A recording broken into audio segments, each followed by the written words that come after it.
Cuán firme cimiento se ha dado a la fe de Dios en su eterna palabra de amor. Con el propósito de compartir con usted las inmutables verdades de la palabra de Dios, presentamos A través de la Biblia, un estudio detallado y sistemático de toda la Biblia que le ayudará a conocer lo que Dios ha revelado para nuestro provecho espiritual. Estos estudios bíblicos fueron diseñados y elaborados por el Dr. J. Vernon McGee, versado maestro de la Biblia, quien dedicó la mayor parte de su vida a la enseñanza clara y sencilla de la palabra de Dios. Acompáñenos, pues, mientras avanzamos en nuestro recorrido a través de la Biblia. Cuán firme cimiento la palabra de Dios. Es un gozo estar nuevamente con usted, amigo oyente, para traerle otro estudio de la serie A través de la Biblia. Continuamos hoy, amigo oyente, el recorrido que iniciamos en nuestro programa anterior por este pequeño libro de Ageo. Y como dijimos al principio, usted va a encontrar que este es un libro diferente de cualquiera de los otros que hemos estudiado y que han sido escritos por los profetas. Ageo le da mucho énfasis a la palabra del Señor. Vamos a leer el versículo 1 que ya leímos anteriormente de este capítulo 1 de Ageo. Dice: En el año segundo del rey Darío, en el mes sexto, en el primer día del mes, vino palabra de Jehová por medio del profeta Ageo a Zorobabel, hijo de Salatiel, gobernador de Judá, y a Josué, hijo de Josadac, sumo sacerdote, diciendo.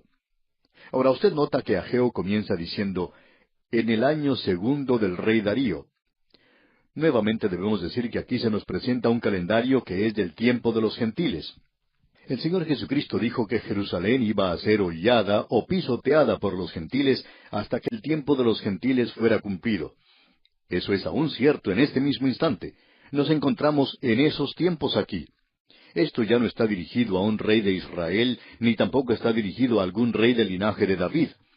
Este calendario se refiere a esto ahora. Es el primer día del mes, y es el sexto mes.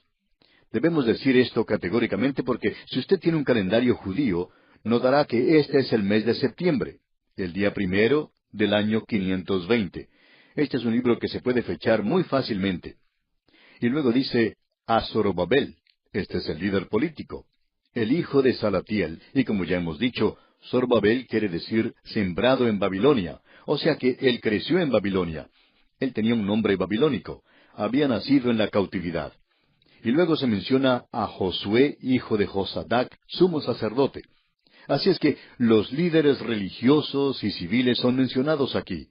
Y continuamos con el versículo 2 que dice, Así ha hablado Jehová de los ejércitos, diciendo, Este pueblo dice, no ha llegado aún el tiempo de que la casa de Jehová sea reedificada. Observemos esto por un momento, amigo oyente. Dios está repitiendo aquí lo que la gente estaba diciendo. Amigo oyente, cuando ellos regresaron por primera vez a esa tierra, regresaron con mucho entusiasmo. Había gran anticipación. Y el entusiasmo que existía era muy elevado, por cierto. Pero luego ellos se encontraron con una oposición gigantesca, lo que requería un tremendo esfuerzo, un esfuerzo de Hércules, y encontraron muchas otras dificultades. Y después de haber pasado por un período así, se desanimaron. Ellos habían perdido todo el ánimo cuando comenzaron a reedificar el templo. Las dificultades que encontraron parecían insuperables. Así es que ellos racionalizaron que ahora no era el tiempo de edificar. Es decir, esa era una pseudo-consolación. Ellos habían decidido mantener el status quo, o sea, quedarse en el estado en que estaban. ¿Por qué? Porque dijeron, bueno, eso es algo difícil, duro y evidentemente Dios no quiere que nosotros lo hagamos. Ya se había echado los cimientos de esto, pero la oposición de los samaritanos era tan intensa que ellos detuvieron la construcción. No continuaron, y la excusa que ellos daban era que no había llegado aún el tiempo para hacerlo. Amigo oyente, esto va a doler un poco porque Ageo va a colocar el cuchillo donde está la llaga, y creemos que esto se puede aplicar a la vida de muchos creyentes hoy. ¿Ha escuchado usted alguna vez a alguien explicar que desistió de hacer algo o que no fueron a tal o cual lugar porque esa no es la voluntad de Dios? Y ellos lo explican diciendo, bueno, la voluntad del Señor es que yo hiciera otra cosa, o el Señor me dirigió a hacer esto o aquello otro. Amigo oyente, esa expresión de los creyentes cubre gran multitud de pecados. Es tan fácil de usar cuando las cosas se ponen difíciles y cuando se presentan los problemas y las dificultades.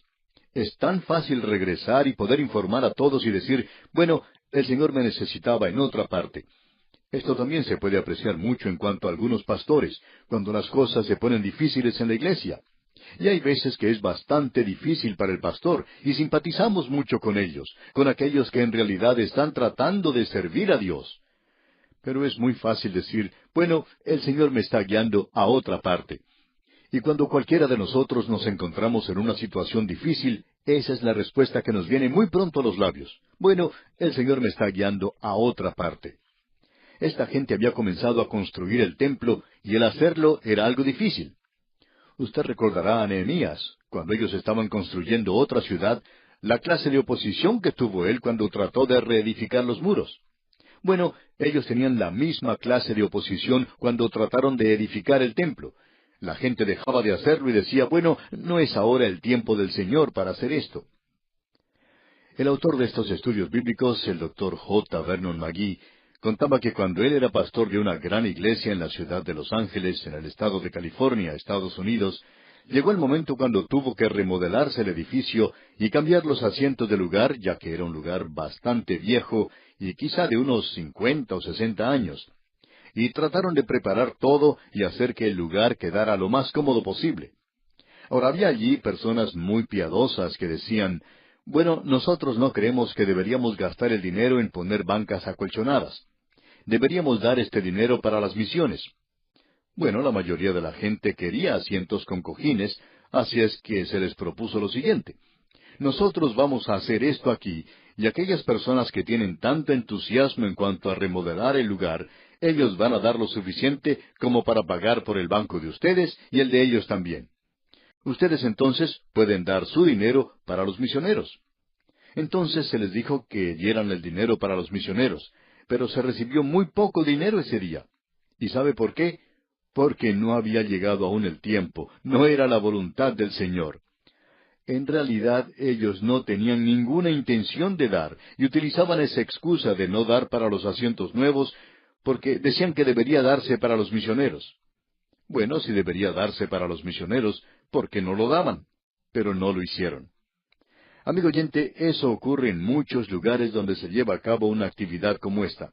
Siempre se presenta el mismo problema. Siempre hay un pequeño grupo, y por cierto que son pocos, y gracias a Dios por eso, pero estos nunca quieren hacer nada. Pero son personas que demuestran mucho talento en criticar lo que ocurre, y siempre dicen que el dinero no debe ser gastado en nosotros, sino que debería ser dado para los misioneros. Bueno, ¿por qué no se lo dan a los misioneros entonces? Pero no lo hacen. Y esa era la clase de gente que estaba aquí con Ageo. Él quitó la venda y dejó al descubierto la herida. Y usted puede estar seguro de una cosa, esta no era una de esas curitas que se despegan fácilmente de una herida, sin dolor. Él la arrancó de la herida y dolió mucho. Escuche usted lo que él les responde aquí en el versículo 2. Así ha hablado Jehová de los ejércitos, diciendo, este pueblo dice, no ha llegado aún el tiempo de que la casa de Jehová sea reedificada. Aquí tenemos ahora el mensaje que él va a presentar. Esa era su respuesta a ellos. Este es el mensaje número 1, dado el 1 de septiembre del año 520. Aquí está la respuesta de Dios. En el versículo 3 dice, entonces vino palabra de Jehová por medio del profeta Ageo, diciendo, notemos que este hombre está dando su total apoyo a la palabra del Señor a través de todo esto. A Dios sea la gloria. Esto no era un cántico para él, pero lo hizo de esta manera. Escuche usted aquí el versículo 4. ¿Es para vosotros tiempo, para vosotros, de habitar en vuestras casas artesonadas, y esta casa está desierta? Lo que él estaba señalando era esto. Esta gente que había dicho que no era aún el tiempo de construir la casa del Señor, había construido sus propias casas. Y parece que había bastante tiempo para hacer eso. Esto es algo sorprendente. Aún en el día de hoy uno descubre eso, no solo en el pastorado, sino también en la obra radial. Hay muchas personas que prometen, sí, yo creo que el Señor está guiándome a que les ayude. Y luego, más adelante, cuando las cosas se ponen un poco difíciles para ellos, dicen, bueno, quizá no es la voluntad del Señor que yo haga esto. En el momento en que las cosas se hacen difíciles, entonces es cuando decidimos que eso no es la voluntad del Señor. Pero cuando es algo para nuestros propios fines egoístas, personales, entonces lo hacemos. Siempre hacemos un esfuerzo extra para tratar de lograr algo, aquello que es para nuestro provecho. Por ejemplo, esta gente estaba viviendo en casas artesonadas, dice aquí. ¿Cómo eran ellos capaces de hacer eso? Había dificultades, pero ellos sobrepasaron esas dificultades para construir su propia casa. Pero no eran capaces de sobrepasar las dificultades para construir la casa del Señor. Y la pobre excusa que utilizaban era, bueno, no ha llegado aún el tiempo de que la casa de Jehová sea reedificada. Por cierto que nos cansa el escuchar a la gente que presenta excusas así para no hacer algo por Dios. Dicen, bueno, no es la voluntad del Señor. ¿Qué es lo que sabe usted de la voluntad del Señor, amigo oyente? ¿Solo porque es difícil, porque es duro, porque le va a costar algo a usted? ¿Quiere decir eso entonces que no es la voluntad del Señor? Amigo oyente, esa no es la forma de interpretar la voluntad del Señor. A veces es bastante duro y difícil. Ah, si pudiéramos tener algunos de los santos de Dios aquí con nosotros hoy, ellos nos podrían decir. Nos preguntamos, ¿qué diría Abraham a esta gente que hoy dice, bueno, no es la voluntad del Señor que yo haga esto? Este hombre vivía en Ur de los Caldeos. Él tenía una buena ocupación allí. Y usted puede estar seguro de una cosa. Este hombre que iba a ser el padre de los israelitas, de seguro que era un buen negociante. Él estaba gozando de una buena posición allá en Ur de los Caldeos. Esa era una ciudad muy civilizada en aquellos días. Era una ciudad bastante próspera y había mucho lujo allí. Y Dios le dijo a él, yo quiero que tú salgas de esta ciudad. Y hubiera sido muy fácil para Abraham decirle a sus vecinos, creo que no he entendido muy bien eso. El Señor nunca me pidió que yo dejara este lugar. Es algo cómodo, fácil, de modo que no creo que la voluntad del Señor para mí sea que tenga que dejar esta ciudad. Amigo oyente, hay miles de misioneros en los campos misioneros en el presente y muchos de ellos están realizando grandes sacrificios. ¿Por qué? Porque ellos pensaron que era la voluntad del Señor que salieran y después hicieran esto. ¿Cuántos de nosotros aquí en casa no deberíamos estar con ellos? ¿Cuántos miembros de la iglesia en el presente están muy ocupados haciendo un banquete aquí, otro allá, haciendo cosas en la iglesia que no son difíciles, por cierto, donde no tienen que enfrentarse a ninguna oposición y donde no están en realidad esparciendo la palabra de Dios? ¿Cuántos hay hoy que están tratando de decir, bueno, esta es la voluntad de Dios, pero no es su voluntad que yo realice un sacrificio para Dios? Amigo oyente, el mensaje que Ageo nos presenta es un mensaje claro de la palabra de Dios.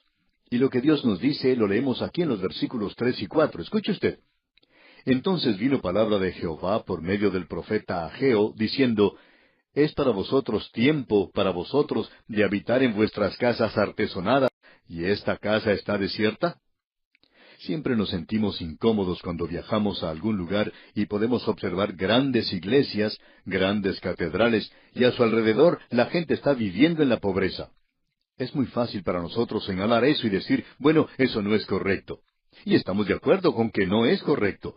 Pero cuando vemos a una iglesia que necesita tanto, que necesita ser arreglada, que necesita ser mejorada, para que pueda entrar el pecador allí, y nada se hace al respecto, eso también es terrible. Y hay iglesias así, y eso ha sido su excusa débil. En cierta ocasión, un diácono le dijo al predicador invitado, ¿sabe una cosa? Nosotros creemos aquí en dar para los misioneros. Creemos mucho en eso. Y esa es la razón por la cual no ponemos alfombrado en la iglesia. Y esa es la razón por la cual no ponemos bancas nuevas. Y luego, este diácono llevó al predicador a su casa, y allí le trató como un rey. Este hombre tenía una casa y le había costado un dineral tremendo. Y al ver la suntuosidad de ese lugar, era muy difícil en realidad no decir nada al respecto, y el pastor sintió deseos de decirle, bueno, usted cree en dar para los misioneros, y no cree en instalar una alfombra en la iglesia, y no hacer de ese lugar algo cómodo y atrayente, pero mire su propia casa. ¿Qué nos dice en cuanto a esto? ¿No podría haber ahorrado algo así? No había necesidad de construir una casa tan grande y tan costosa. La mitad del dinero ha estado aquí y podría haber sido entregado para los misioneros, para aquellos en los cuales usted dice tener tanto interés. Amigo oyente, ¿cuánto en realidad está usted gastando y cuánto está usted dando para Dios? Esto nos toca muy de cerca, ¿no le parece? Permítanos utilizar otra ilustración.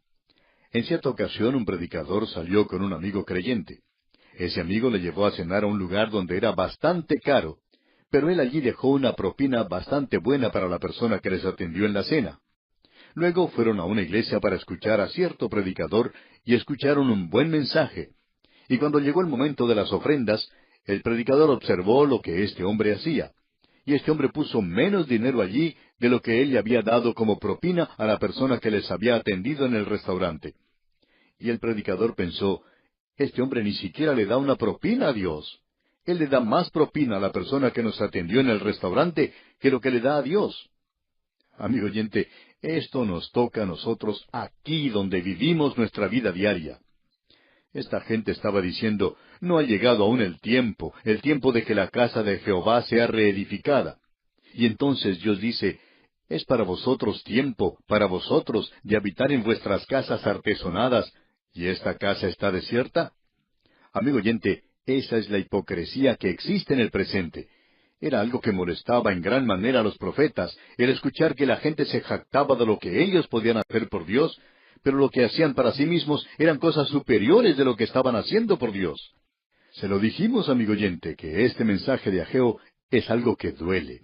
Dijimos que Ageo no iba a ser muy popular. Este hombre nunca ganó un concurso de popularidad. Él nunca lo hubiera podido ganar. Es como un reloj despertador. El reloj despertador nunca va a ser una de las posesiones más apetecidas en el hogar de muchas personas. Esto no va a ser algo que irá a parar en algún museo.